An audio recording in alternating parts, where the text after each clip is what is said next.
নিতাই গৌর হরি বল। জয় রাধে রাধে শ্যাম। অনেকে দূর দূরান্তর হইতে শোভাগত সাধুগুরু বৈষ্ণব মন্ডলী, আমার বাবা মা, দাদা ভাই, দিদি ভাই, আপনাদের প্রত্যেকের চরণে রইল আমার শত সহস্র কোটি প্রণাম।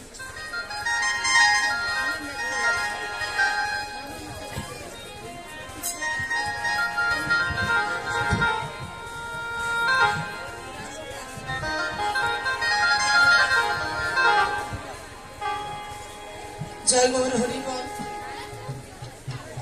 আপনারা আজকে প্রাতকাল হতে স্মরণ করছেন শ্রী শ্রী রাধা গোবিন্দের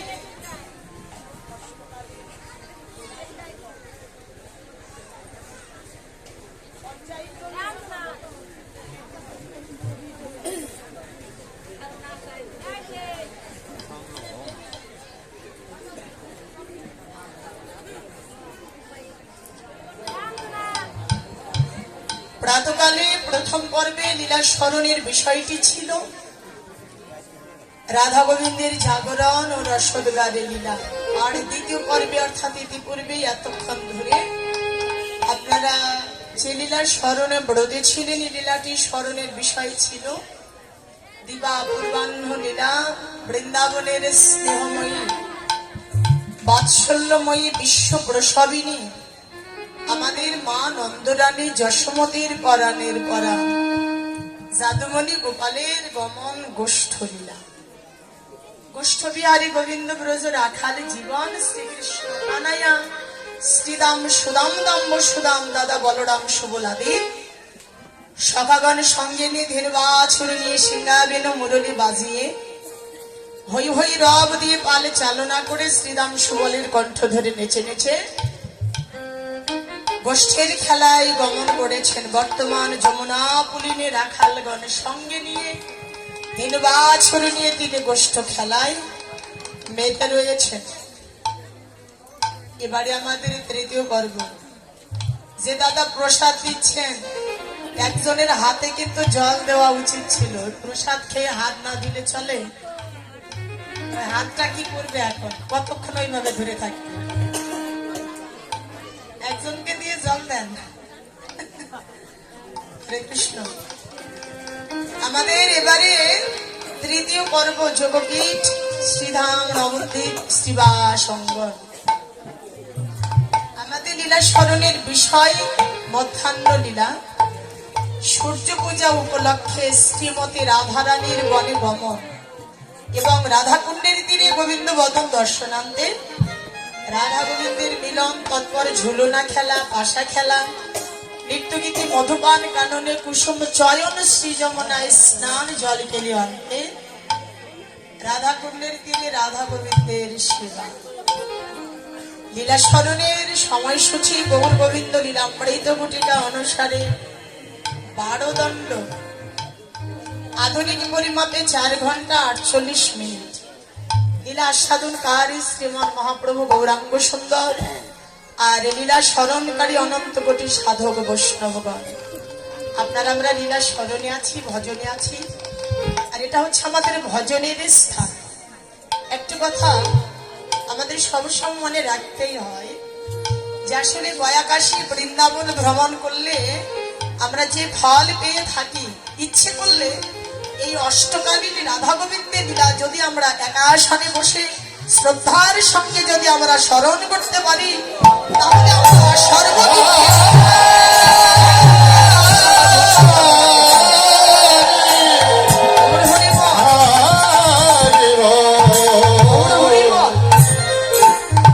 এখানে সবগুলো তীর্থ বিরাজমান। যার জন্য ভক্তি ভরে শুনলে আমরা সর্বতীর্থের ফল এখানেই পাব। তারপরেও আমাদের বিশ্ব বরেণ্য মহাবদান্য পূজ্যপাদ আচার্য ডক্টর মহানামৃত ব্রহ্মচারীজি মহারাজ তিনিও বলে গেছেন যে তোমরা 1 বৎসর ঘরে বিগ্রহ সেবা করলে যে ফল পাও, ইচ্ছা করলে 24 ঘন্টা যদি একাসনে বসে এই রাধা কৃষ্ণের অষ্টকালীন লীলা যদি শোনো, 1 বছরের ফল তোমরা একদিনেই পেয়ে যাবে।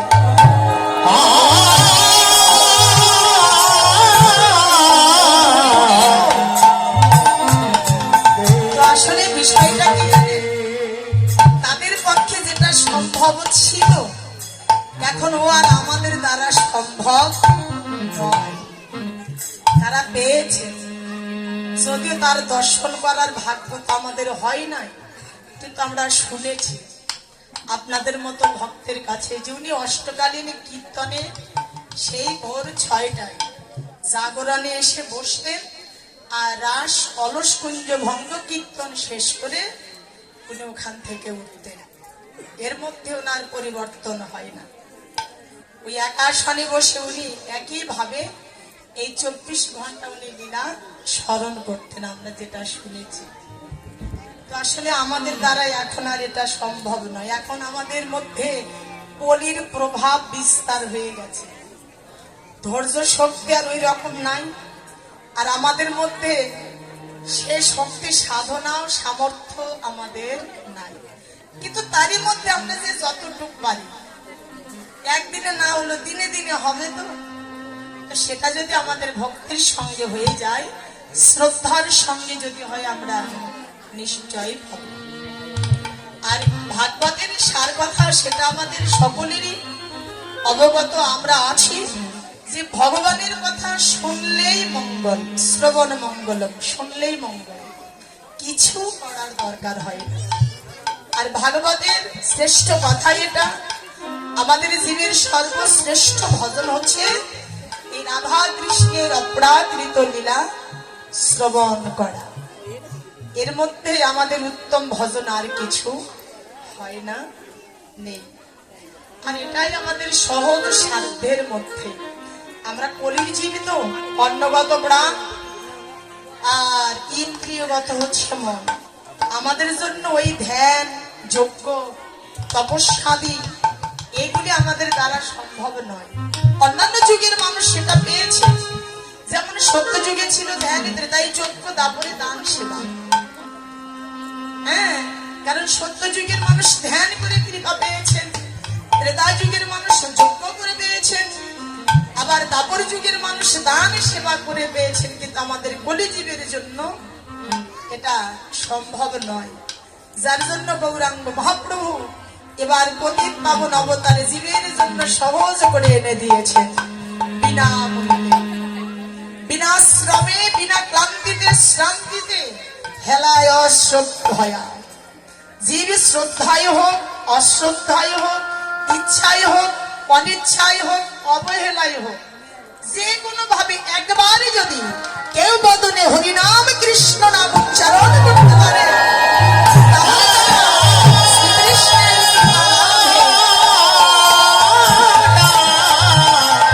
কৃপা লাভে তারা ধন্য হবে। গৌর হরি বল। এবার বক্সের সাউন্ডটা একটু বাড়িয়ে দিতে হবে। গৌর হরি বল। তাই আপনাদের কাছে প্রার্থনা রাখবো, আমার রসাভাস ভুল ত্রুটি ক্ষমা দৃষ্টিতে দেখবেন, অধমের প্রতি সবাই কৃপা রাখবেন। আপনাদের সকলের চরণে আমার এই প্রত্যাশা রইল। শ্রী গুরু শ্রী নিতাই গৌর সীতানাথ প্রেমানন্দে হরি ধ্বনি হরি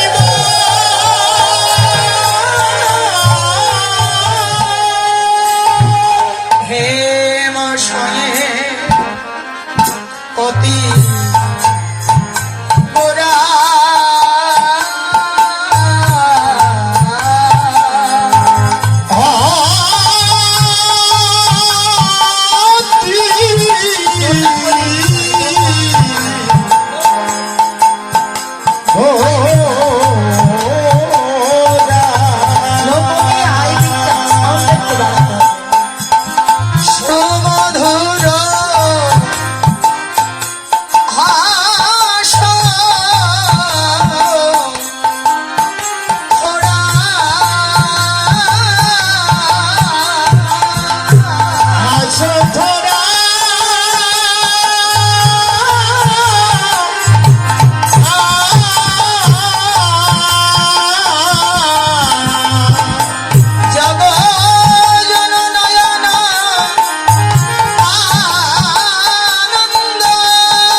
অতি গোরা, অর্থ সোনার চাইতে অতি মূল্যবান আমার মা সোনার গৌর মূরতি।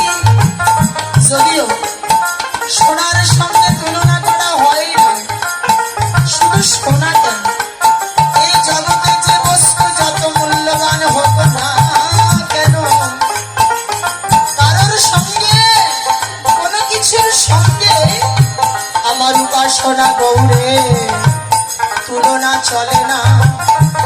তুলনা করতে গেলে তাকে মহা মহা বৈষ্ণব অপরাধীর ভাগী হইতে হয়। যার জন্য তুলনা করেননি শুধু একমাত্র সোনাকে, আমার গৌরীর সম্মুখে উপস্থাপন করেছেন মাত্র সেরূপা সোনার মূরতি। আমার গৌর বদনে কি দেখতে পেলেন? ঈষৎ মধুর মিষ্টি হাসি, ওই হাসি মাথা বদন দেখিয়া বর্ণনা দিয়ে গেলেন সুমধুর হাসরা। আহা, আমার প্রভুর বদনে হাসি তো নয়, দেখে কি মনে হচ্ছে জানো? যেন এক অমৃতের ভাণ্ড হইতে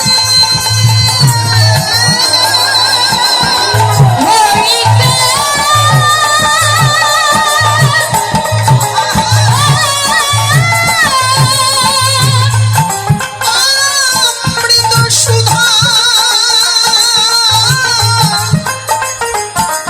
অমৃত সুধা ঢেলে পড়িতেছে। সেই বদন দেখিয়া জাগো জানো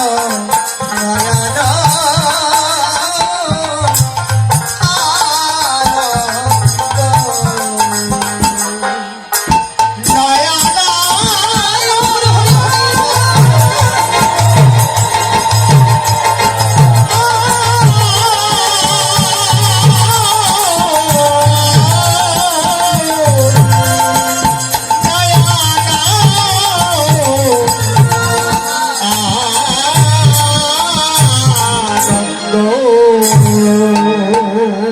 আমার গৌরের মূরতিটি দর্শনে জীবের প্রাণে আনন্দ বাড়ে,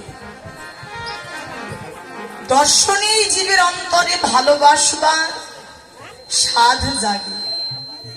কিন্তু এই বিষয়টিকে আমরা সহজেই মেনে নিতে পারি?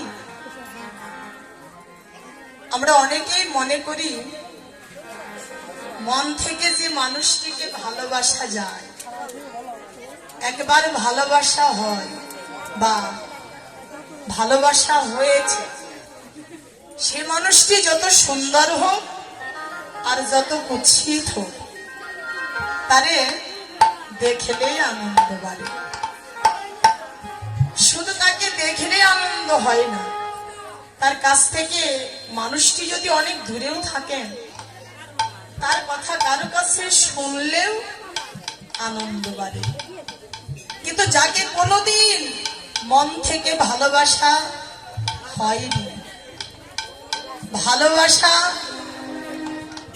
যায় না, ভালোবাসবার মতো এমন ইচ্ছা অনুভূতি অন্তরে আসেই না, সেই মানুষটি যত সুন্দর হোক, যত রূপবান হোক, যত গুণবান হোক, তারে দেখলেও আনন্দ হয় না, তার কথা শুনলেও আনন্দ হয় না। কিন্তু ভালোবাসার মানুষকে দেখলেই প্রাণে আনন্দ বাড়ে। এটা হচ্ছে ভালোবাসার নিয়ম। অন্তর থেকে যে মানুষটিকে ভালোবাসা যায়, কাছে না থাকলেও তার কথা শুনলেই আনন্দ বাড়ে। এখানে বৈষ্ণব কবি জানিয়ে দিলেন কি, আমার গৌরের মূরতিটি দেখলেই আনন্দ লাগে। তো আসলে আমার গৌরকে জগতের সবাইকে ভালোবাসে, যে তারে দেখলে আনন্দ হয়। তত্ত্ব বললেন যারা ভালোবাসে তার তো আনন্দ নিশ্চিত হবেই হবে, কিন্তু যারা কোনোদিন ভালোবাসেননি, আমার গৌরীকে যারা কোনোদিন ভালোবাসতে চায়নি, ভালোবাসবার মতো যাদের কোনোদিন কখনো সুন্দর একটি মন তৈরি হয়নি, এই জগতে দেখবেন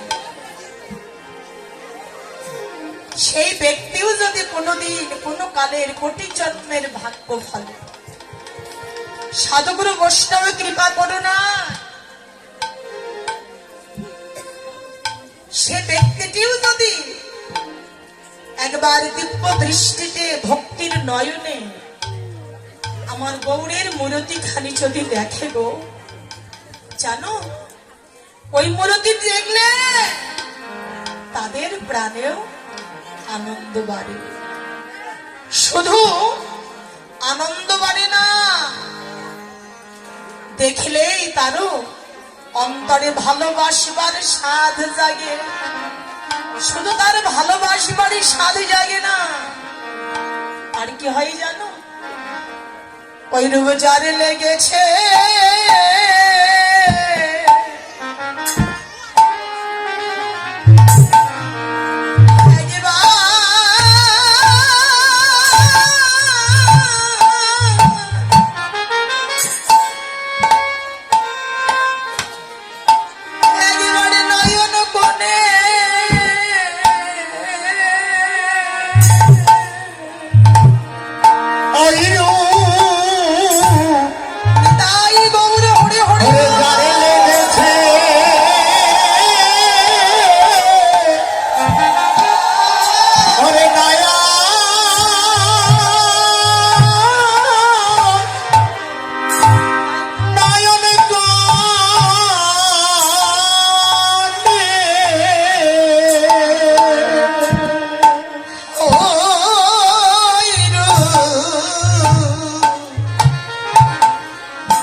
ভুলি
যে দেখেছে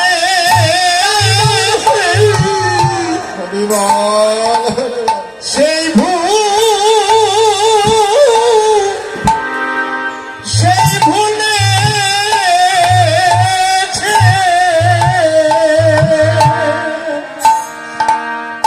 এ জগতে একবারে যেতে যে দেখেছে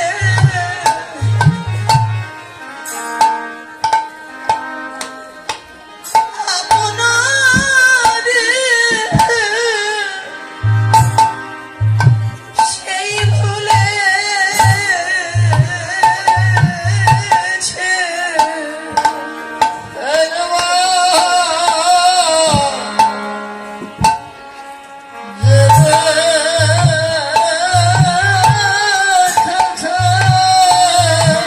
নিতাই গৌর হরি বল হরি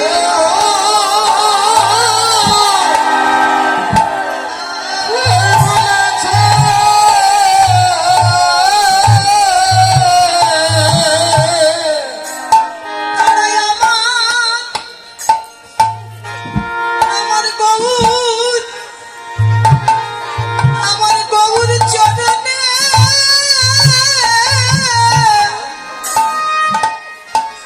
জীবনে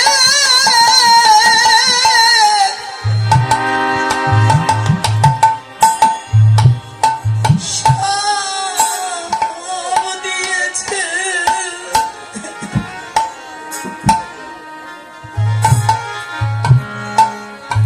ওই রূপে একবারে যে দেখেছে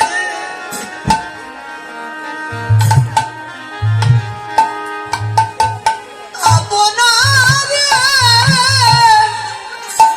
সেই ভুলেছে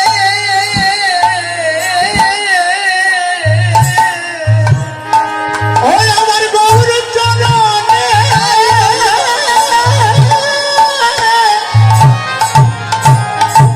জীবনের সব দিয়েছে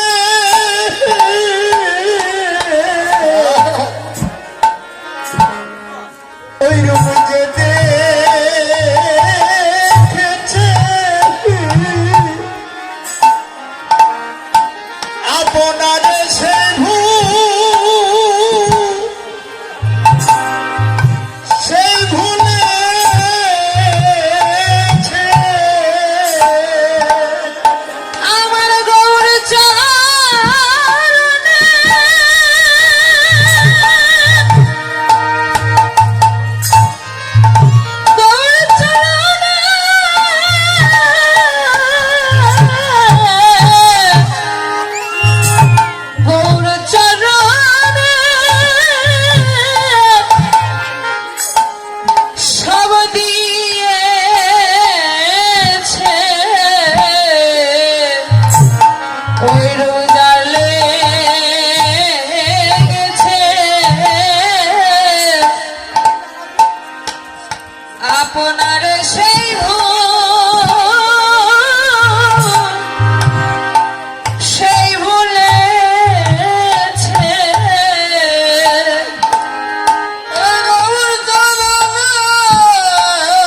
গৌড়ের মূরতি খানি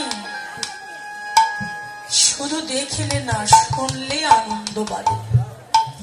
তারে দেখলে শুনলে নিত্যকাল জীবনের সব দিয়ে ভালোবেসে যাবার সাধে যায়। কিন্তু জীবনে যদি কেউ একবার ভালোবেসে আপন করতে পারেন, সে আর নিত্যকালেও ভুলতে পারে না। আজকে দেখুন, তার সবচেয়ে বড় প্রমাণ আপনারা নিজেরাই। গৌড়ের মূর্তিটাও দেখে দেখেই হোক, আর কারোর কাছে শুনে শুনেই হোক, যারাই ভালোবেসে আপন করেছে এক মুহূর্তের জন্য, যারাই ভুলতে পারেননি, পারছেন না, আর কোনোদিন কোনো কালেও ভুলতে পারবেন না। আজ দেখুন, তারা সংসার ধর্ম কর্ম সব বাধা বিঘ্ন উপেক্ষা করে হা গৌর প্রাণ গৌর তোমার হলেন বলে হরে কৃষ্ণ হরে বল, পাগলের মতো করে ছুটে এসেছে। ভালোবেসে যদি ভোলা যেত, তাহলে কিন্তু এইভাবে আর আসার কোনো প্রয়োজন ছিল না। তবে একটা জিনিস মনে রাখবেন, পৃথিবী জুড়ে আমরা যে যাকে যতই কেউ ভালোবাসি, আমরা সবাই সবাইকে একদিন ভুলে যেতে সক্ষম হই। কিন্তু ভগবানের রূপ, গৌর গোবিন্দের রূপ জীবনে যদি কেউ একবার, সেটা কিঞ্চিত পরিমাণ সময়ের জন্য হলেও যদি কারোর ভাবনার ঘরে বসে দর্শন হয়, সে আর তাকে ভুলে পারে না, পারবে না। ওই মূর্তিটি তারা এই চিত্রপট থেকে কোনদিন আর মুছে যাবার ভয় থাকে না। এমনও কি একবার যদি ওই মূর্তিটি হৃদয়ে অঙ্কিত হয়ে যায় না, ভোলা তো যায় না, মুছে ফেলা তো যাওয়ার সম্ভব হয় না, তাকে দিয়ে আর কোনোদিন কখনো কোনো কালে ধৈর্য ধরে মন স্থির করে এই সংসার ধর্ম করানো সম্ভব হয় না। সারা জীবনের মতো তাদের কাছে এই সংসার ধর্ম হয়ে যায় তুচ্ছ, এই সংসার ধর্ম হয়ে যায় তার কাছে এই সংসার ধর্ম কর্ম আর ভালো লাগে না। যদিও সংসারে জীব আমরা নিরুপায় হয়ে সংসারে থাকি, সংসার ধর্ম করি, করতে হয়, কিন্তু মনটা পড়ে থাকে সব সময় আমার গৌর গোবিন্দের চরণে, মনটা পড়ে থাকে সাধুগুরু বৈষ্ণবের বাজারে, মনটা পড়ে থাকে হরি কথা কৃষ্ণ কথার বিবরণে।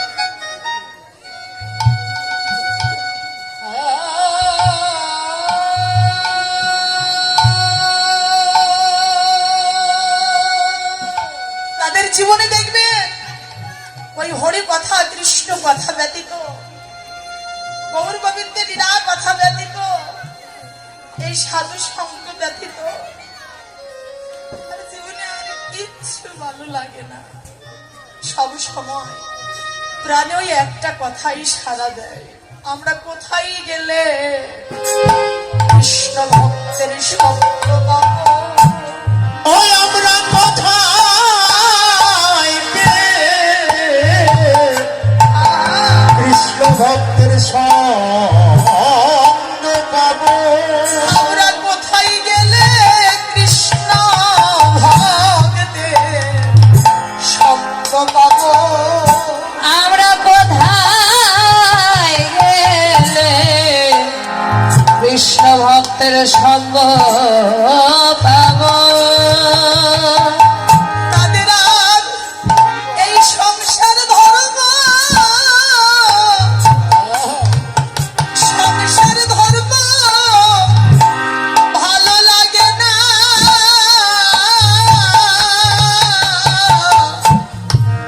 সব সময় প্রাণে জাগে আমরা কোথায়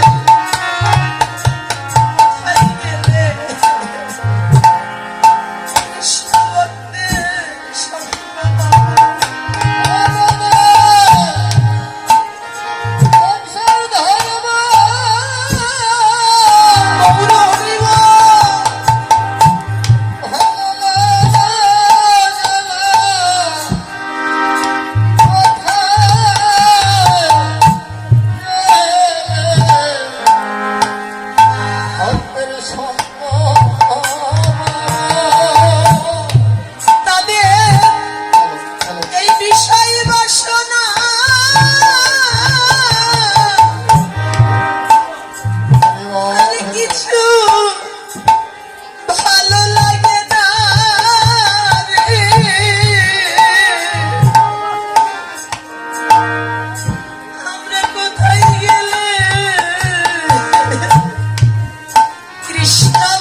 সঙ্গ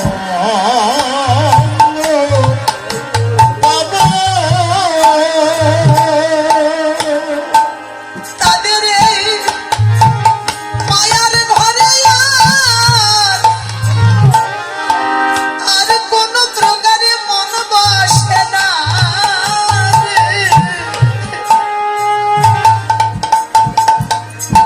প্রাণে জাগে আমরা কোথায় গেলে, কোথায় গেলে কৃষ্ণ ভক্তের সঙ্গ পাবো।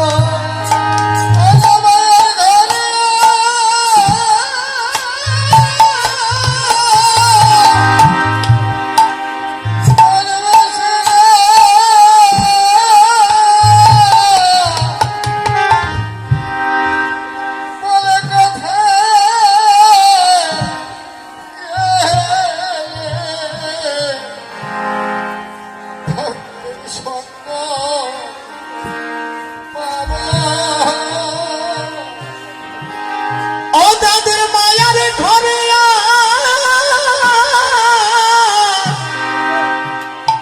ওরে মন বাছে না রে। প্রাণে যাবে কোথায় গেলে কৃষ্ণ ভক্তের সঙ্গ সঙ্গ পাবো।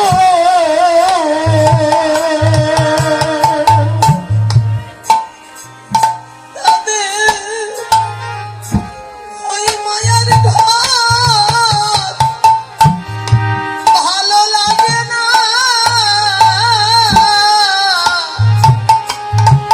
সদয় প্রাণে জাগে কোথায় গেলে কৃষ্ণ ভক্তে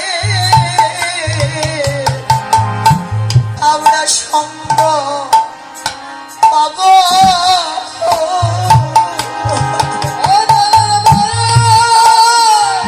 নিতাই গৌর হরি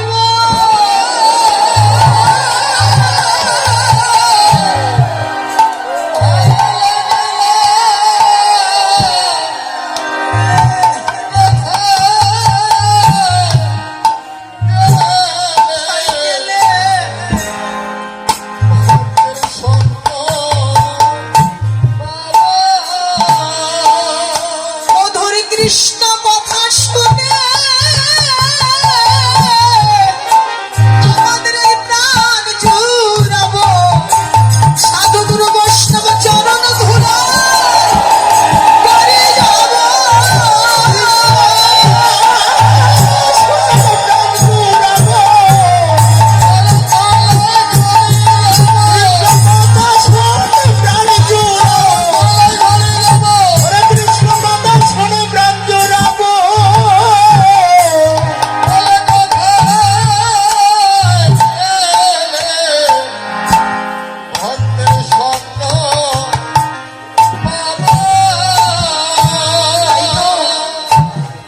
এটাই হচ্ছে আমার গৌর গোবিন্দকে ভালোবাসার গুণ, নিয়ম, রীতিনীতি।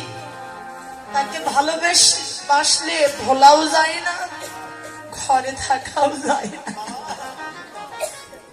সব সময় ভক্ত সঙ্গের জন্য, কৃষ্ণ কথা হরি কথার জন্য প্রাণটা বড় ব্যাকুল হয়ে থাকে।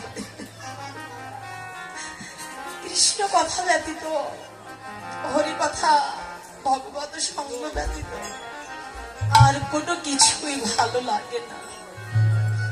আর এইরূপ ভাবনা ভজনীয় হচ্ছে একমাত্র ব্রজের ব্রজ রাধা না থেকে ভালোবেসে পাবার উপায়। এইরূপ ভজন, এইরূপ ভাবনা যদি সর্বক্ষণ কারোর মাঝে থাকে, তারা নিত্যকাল শ্রী গুরুর কৃপা নিয়ে ব্রজে বাস করবে।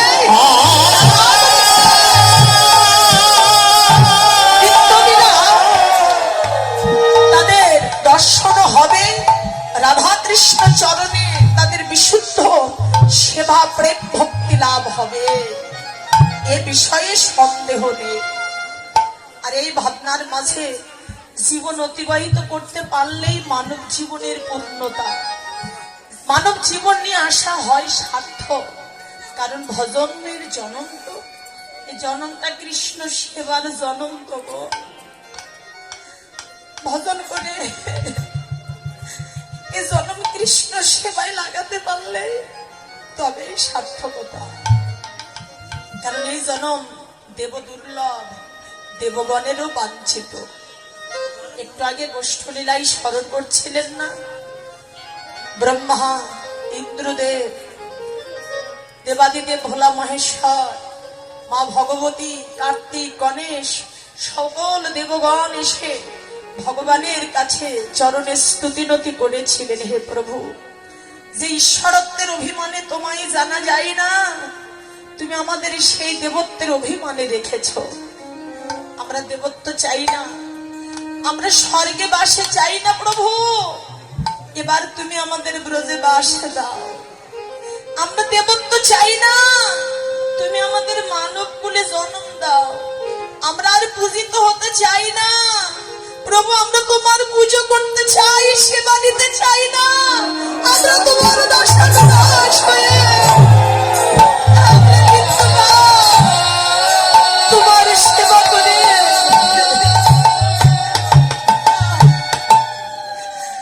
আমাদের এই জন্ম আমরা সেবাই কাটিয়ে দিতে চাই। অথচ দেখুন, আমরা না চাইতেই পেয়েছি প্রভু ভালোবেসে আমাদের এই সেবার যোগ্য জন্ম দিয়ে, ভজনের যোগ্য জন্ম দিয়ে পাঠিয়েছে। ভজনে আর সেবাই লাগাতে পারলে সার্থকতা। আমাদের ৮০ লক্ষ জন্ম মৃত্যু উপেক্ষা করে ৪ লক্ষ বার মানব কুলে জন্ম আমাদের সার্থক। একবার যদি না পারো, ৪ লক্ষ বার সুযোগ দিয়েছেন, ৪ লক্ষ বার তোমার মানব কুলে জন্ম হবে। এই ৪ লক্ষ বারেও যদি তুমি ভজন করে আসতে না পারো, সেটা তোমার ব্যর্থতা। কিন্তু এই ৪ লক্ষ বার ভজন করে যদি একবারে যদি কৃষ্ণের চরণে গিয়ে আশ্রয় গ্রহণ করতে পারো, তোমার আর ৮৪তে আসতে হবে না। এই জন্ম মৃত্যুকে তুমি মৃত্যুকালের মতো জয় করতে পারবে। তাই করে মা, লক্ষ্য যদি স্থির থাকে, আমরা লক্ষ্য স্থানে পৌঁছাতে পারবই। তাহলে এবার বলবেন, গৌরের মূর্তি দেখলেই আনন্দ হয়, দেখলেই শুনলেই ভালোবাসবার ইচ্ছে হয়। ভালোবেসে ভোলা যায় না, ঘরেও থাকা যায় না। কেন? বৈষ্ণব কবি রাধা মোহন দাস বলছে কি তার কারণ শুনবে, ও যে প্রীতি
হরি বল, জয় রাধে শ্যাম, নিতাই গৌর হরি বল।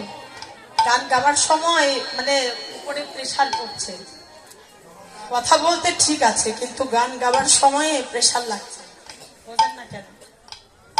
গৌর হরি বল। আজকে গৌর হরি ব্রজ প্রেমের মূরতি ধরে এসছেন, যার মূরতি দর্শনে আনন্দ বাড়ে। তাহলে ব্রজ প্রেমের মূরতি, ভালোবাসার মূরতি, ভক্তির মূরতি ধরে এলেন কেন? উদ্দেশ্য জীবের কুরতি নাশ করা, হরি বলে কেঁদে কাঁদানো, আর ব্রজের প্রেম ও মধুরিমা আস্বাদন করে আস্বাদন করানো। কিন্তু ব্রজের মাধুর্যকে আস্বাদন করতে গেলে সর্বোপরি আগে কুরতি নাশ করার প্রয়োজন। কুরতি বলতে কুকামনা, কুবাসনা, কুচিন্তা। যেমন অনিত্য কলি জীবের মুখে নাহি কৃষ্ণ নাম, অসাধ সঙ্গে সতত মগন, জীবের ভক্তিবন্ধ নাহি গায়ে সদা পশুরা আচার, তাই হরি কথা কৃষ্ণ বাধা না করে গ্রহণ, জীব হইয়া মায়ার দাসে করে নামায় অভিলাষ, নিষে ধনছে জীবের যাইছে জীবন, অনিত্য কামনা বাসনা লোভ লালসা, হিংসা বিদ্বেষে কপটতা সভ্যতায় জীবের চিত্ত আজ বড়ই মলিন। এই মনের মলিনতা থাকলে, মনে মাইলা থাকলে, মনের মাঝে কুরতি কুকামনা কুবাসনা থাকিলে বৃন্দাবনের রাধা গোবিন্দে মধুর প্রেমের স্বাদ প্রভু আস্বাদিত হবে না। তাইতে আমাদের জগৎ জীবের প্রতি সাধক জনে জানিয়ে দিলেন, তোমরা যদি ভগবানের মাধুর্যকে আস্বাদন করিতে চাও, আগে বাসা ভালো করে নাও। বাসা যদি তোমার ভালো হয়ে যায়, এই রাধা গোবিন্দের প্রেম ভালোবাসা আস্বাদন করিতে পারবেই পারবে। কিন্তু কি করে? মানুষ আপন টাকা পর, যত পারিস মানুষ ধর, আগে তোর বাসা ভালো কর। ও ভাই, টাকা আপন নয়, মানুষ আপন। তাই মানুষকে আপন করতে শেখো, ভালোবাসা মানুষের সঙ্গ করো, সাধু সঙ্গ সাধু সঙ্গ করো, নিরন্তর কৃষ্ণ কথা, হরি কথা, কৃষ্ণ কথা, ভগবান কথা শ্রবণ কীর্তনে তোমারে জনম তুমি কাটিয়ে দাও। দেখবে আস্তে আস্তে তোমার বাসা ভালোবাসা হবে। বাসা ভালো হয়ে গেলে ভালোবাসার মূরতি, ভালোবাসার দেবতা, তোমার ধ্যানের দেবতা, তোমার উপাসনার দেবতা রাধা গোবিন্দকে প্রাণ ভরে রাধা কৃষ্ণের মধুর প্রেমকে তোমরা আস্বাদন করে জীবনে ধন্য হবেই হবে। তাই গৌর হই আমার চৈতন্য মহাপ্রভু শিক্ষাশ্রমের স্রোতে জানিয়ে দিয়ে গেলেন, চেতনার কোনং মাঞ্চনং ভব মহাদাবাগ্নিমিত্তাপনং, শ্রেয় কৈরব চন্দ্রিকা বিতরণং বিদ্যা মধু জীবনম আনন্দম বুদ্ধিবর্ধনং, প্রদীপদম পূর্ণামৃত আস্বাদনং, সর্বাত্ম স্থাপনং পরম বিজয়তে শ্রী কৃষ্ণ সংকীর্তনম। এই মনের ময়লা পরিষ্কার করার উপায় প্রথমেই বলেছিলাম, হরি কথা, কৃষ্ণ কথা।